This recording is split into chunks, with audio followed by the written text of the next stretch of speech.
I want to start by expressing our sincere sympathy and our heartbreak that we are feeling, as well as you in the community, for the violence that unfolded here today. I want to clarify that we have had 12 patients that we have treated, 11 of which are children with 9 gunshot wounds. None of those patients all of those patients we expect to have a full recovery, none of which are in critical condition. I want to also thank all of the teams that were on site today. Children's Mercy had specific staff down at the event so that we could proactively prepare for an event such as this. Our staff were able to put their training into good use today, and we are thankful for all of them remaining professional, calm, and coming to the situation with ease and grace. Question? 9 children shot. What's today been like for them, for their families? Today has been extremely disheartening as we think about what we need to always be prepared for. With that being said, our staff were ready, and I'm extremely proud of our response.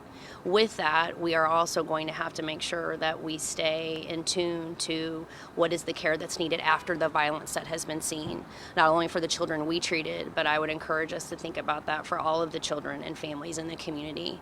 We, of course, are going to work through that with the specific ones we've treated, and we have had our Office of Wellbeing help our teams through the situations that they've encountered.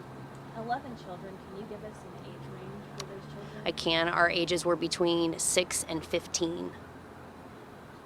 Were there children, because I know you guys put out a notice earlier today saying if any parents were not sure where their children Sure. would contact you, were there families that were separated? We did have families that contacted us, and we went through our reunification plan, which was extremely successful for us today, and all of them have been reunited. So you did have families you reunited? We did have families we reunited. Can you walk us through kind of just the challenges that a mass event like this would put on the resources of the hospital? Sure. The challenges of a situation like this, of course, you can imagine, but while we're also treating kiddos that weren't at the parade today for other situations, illness, surgery, things like that, some of that needs to be reprioritized, which we did well according to our mass casualty and incident command situation and plan. We had to pause some of the surgeries that we would have done normally if this wouldn't have occurred, and we had to mobilize resources to take care of the families and the patients that presented to our emergency department. You said 9 of the 12 have gunshot wounds. Can you describe the injuries of the other victims? They were incidental injuries is all I can say. And the ages 6 through 15, those were the total patients or the ones that were shot? The ages of the pediatric patients we treated were 6 to 15. How were the children that you saw? What was their, I guess, disposition like after going through? Fear. The one word I would just use to describe what we saw and how they felt when they came to us was fear. Of the children who were shot, how many of them suffered serious and critical injuries? All of them will recover, and I wouldn't say that any of them are critical at this point. Had they been at any point when they arrived at the hospital in a state like that? We quickly stabilized them, so I would say no, not in that necessary capacity.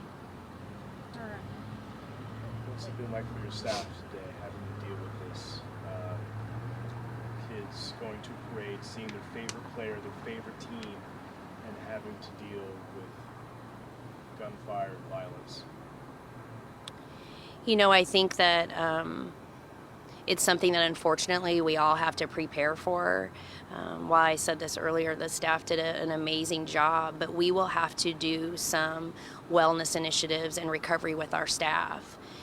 This is nothing that you ever want to have happen, and you especially don't want it to happen in a situation where it is a mass casualty type of situation.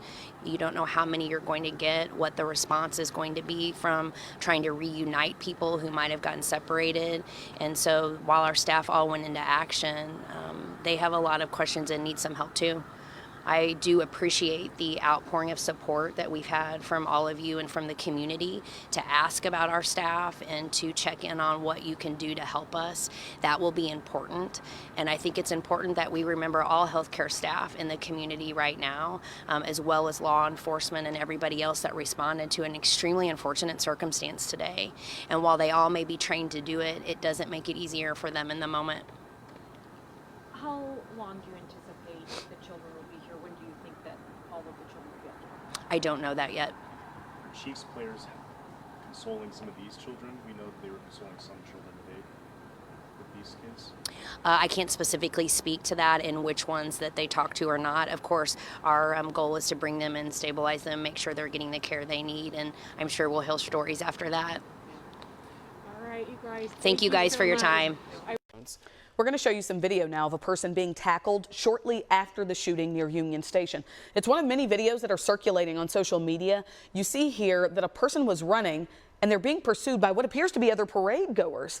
He was eventually detained by law enforcement. We're still working to confirm if this person was involved in any way with today's events. That's not clear yet. We're still working to continue to clarify exactly what was happening in this video and at the scene. You may see this video on social media, but again, we still are unsure about what transpired there.